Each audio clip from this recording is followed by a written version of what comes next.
On this episode of Your Ag Empire, we're talking with Lettie Nickell, a fourth-generation rancher who's found a way to bring in new revenue streams to her family operation without losing sight of her roots. From feed yards to Airbnb grain bins, Lettie's figured out how to blend traditional with innovation. She's the brains behind C&L Ranch's unique guest stays and wedding venue offerings. And her story is proof that with a little creativity, there's more than one way to make it an ag. Letty, welcome to the show. Thank you so much for having me on.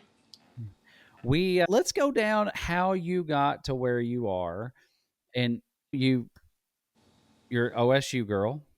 Yes. And you ended up going from the feed yards and ended up back at the family farm. So let's walk through that journey a little bit. And how did your time at the feed yard shape the way that you approach ranching now? Okay. Yeah. So once I went to OSU, I ended up going on to TCU Ranch Management. And that's where my feed yard foot got into the door. I did a management plan and found out that my operation, the family operation I grew up on in Western Kansas, wasn't big enough to hold me yet.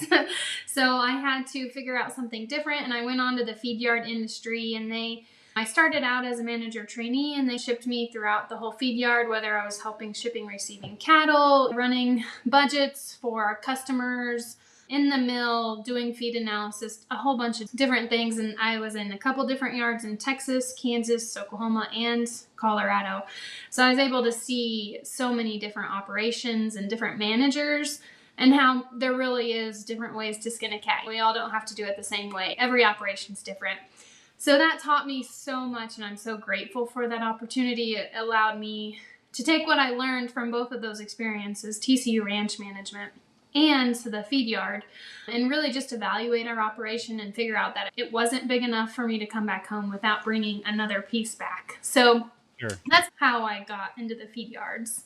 That is very much a commonplace across this country. Is a lot of farms and ranches. Kids, they go off to school, they decide I'm not going back home, and then they want to, but there's no other revenue streams. And I think that's an interesting take when you're trying to evaluate, can I go back home? Is it going to put stress on my brother or my sister or mom and dad? Those conversations are real and need to be had. They are. And we don't live in a day and age, where you can't just come back and bring nothing. You have to bring something back, or else it's just dooming your operation. It's putting too much strain on the overhead to bring an extra person back home and not growing in some kind of capacity, whether that's taking on more land, adding another business entity per se, like selling beef, which I've done, and also the wedding venue and the Airbnb. There's a whole bunch of different routes you could go. And finding your niche is really important in what you want to do. When I went to OSU, I saw the huge disconnect there was between consumers and our producers. So that's why I started selling beef, was to bridge that gap. And I started in 2018, and it was super hard until 2020. Nobody really cared about where their beef came from. It was in the grocery stores. They didn't have to worry about it. And then the ballgame just completely flipped in 2020. And that's helped out so much. And it's also helped drive the local market.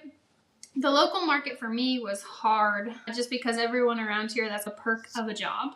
Yeah. You get half a beef for just being an employee. That's just a part of what people do around in my small community, and because there's a lot of feed yards and a lot of cow-calf producers. The local market for me was a little bit harder to get into, so I utilized shipping quite a bit, but now we're back into the locals now, where we've been able to build up our business over the last several years. Yeah, that's a good question that I think a lot of our listeners would have is, if you live around, let's say, Chicago or DC or Dallas, Fort Worth, like Denver, you've got a plethora of customers there. But like when you live in Southwest Kansas, you got to develop your own market.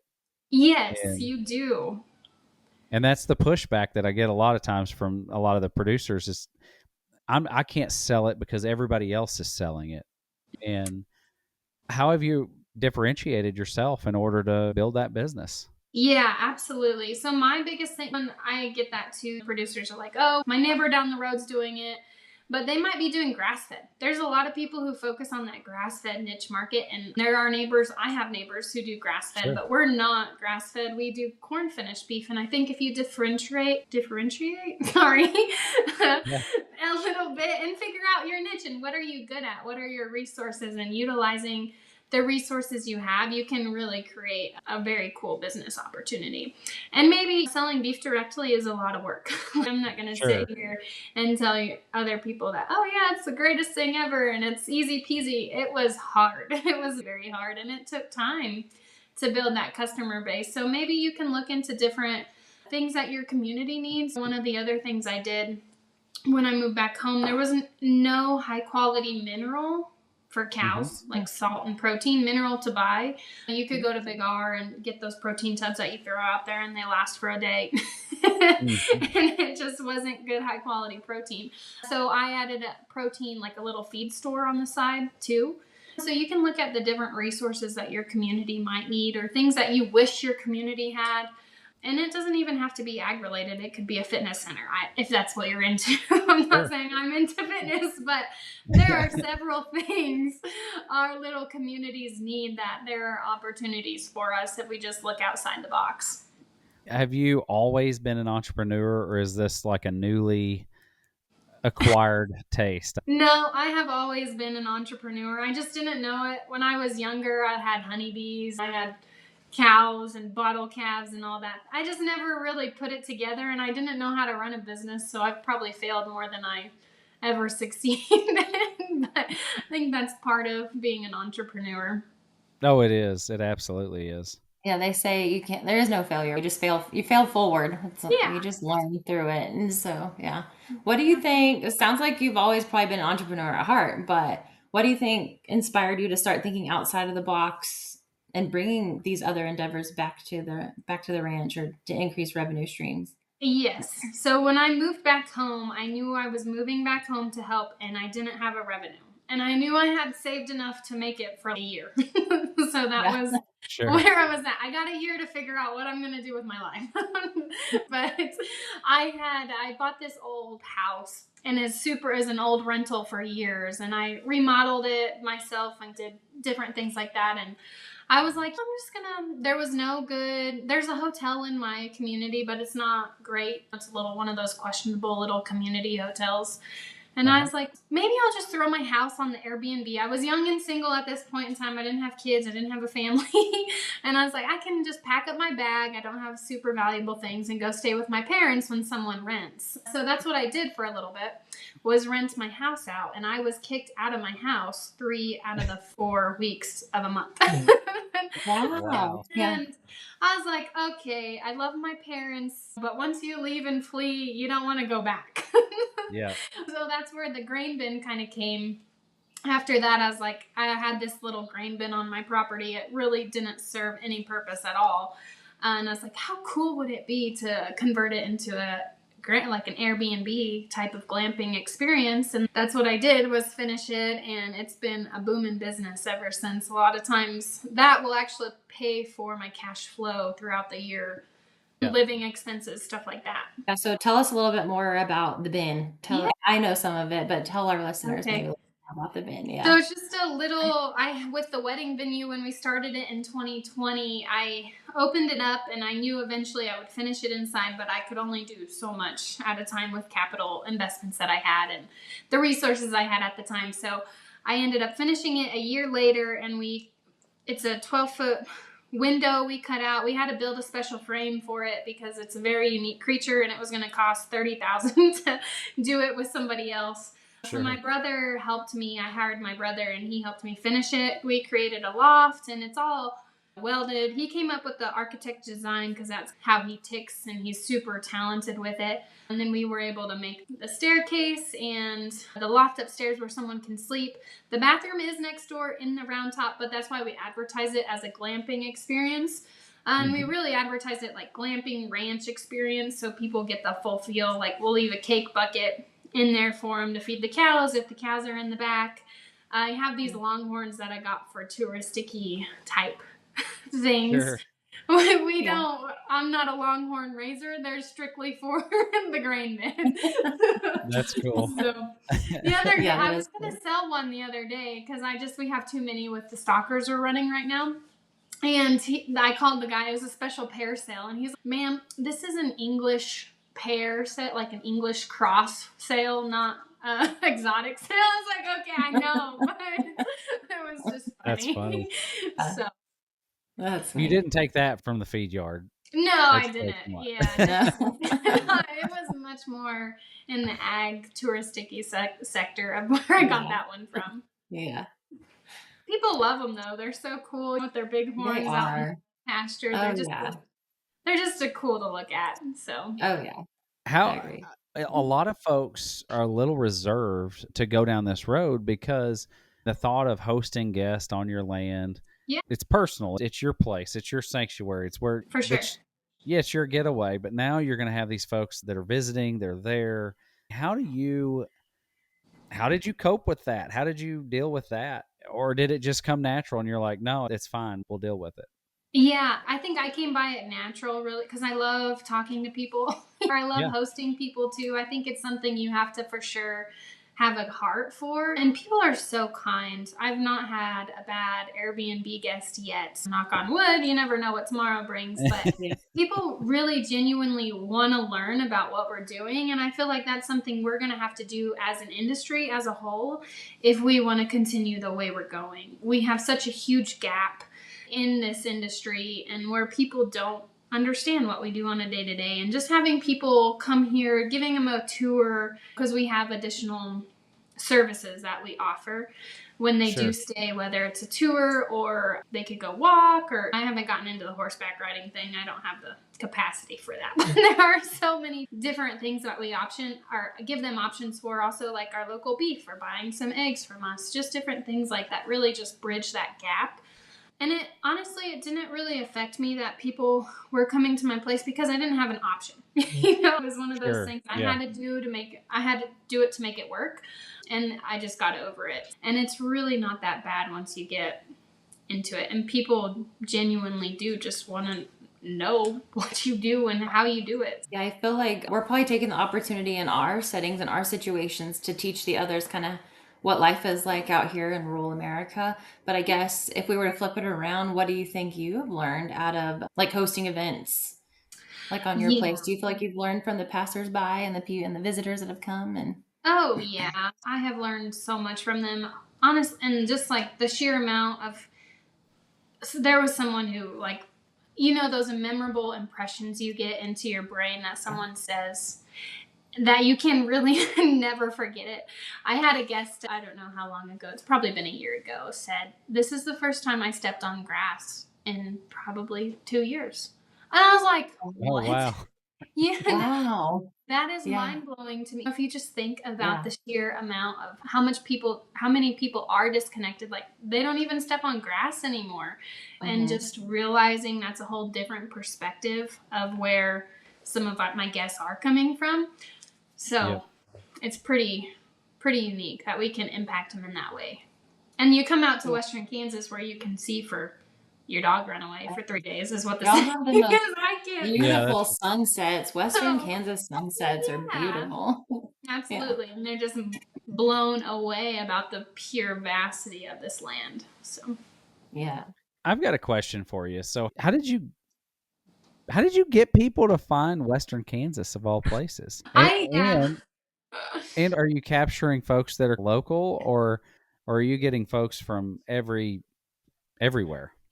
a little bit of all of the above. Yeah. So to your first question, I didn't do any marketing at first when I first started the grain bin. I just strictly had it on the app, and that was sheerly how I was found, was through the app. And then obviously the local people who knew I was doing it and everything like that.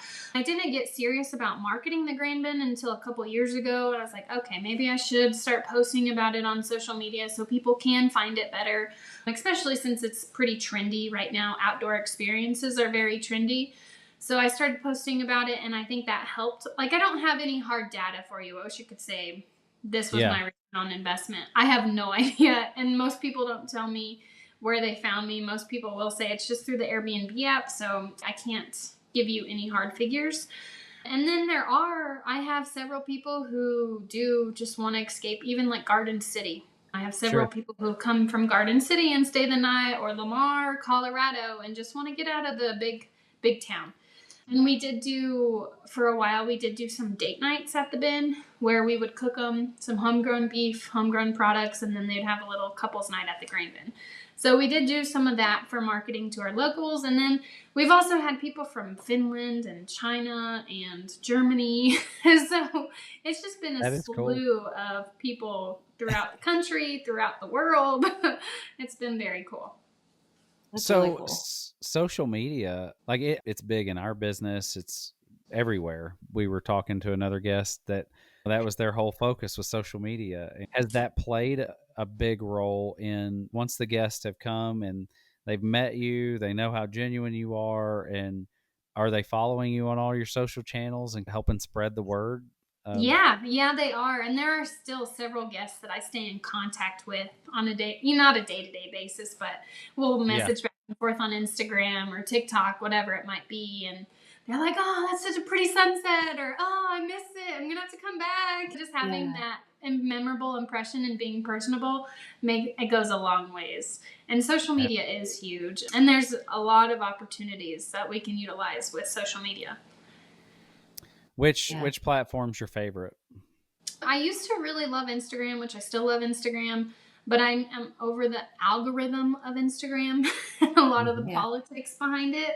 So I ventured to TikTok more here lately, just trying something different because I felt like regardless of what I did on Instagram, it just was crickets, the engagement. Yep. There's a whole thing with it right now. So it's like, why am I doing the same thing and not getting any different results? I got to change something. The definition of insanity is doing the same thing, expecting different results. I was like, come on, Letty, practice what you preach. Try something different. Yeah.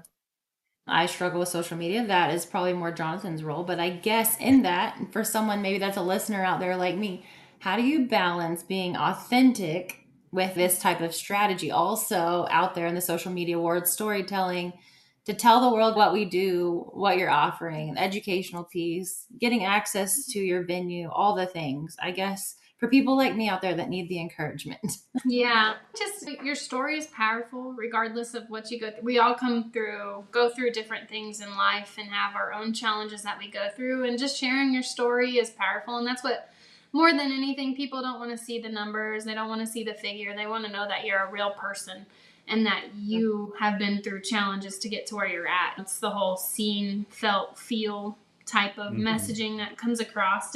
And it is when you first start out on social media, it is very hard to be seen.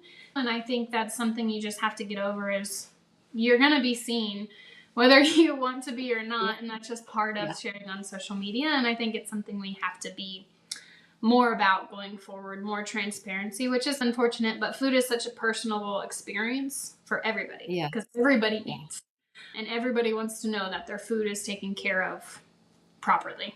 From coming back to the farm for you, like what's been the hardest day when you made that transition?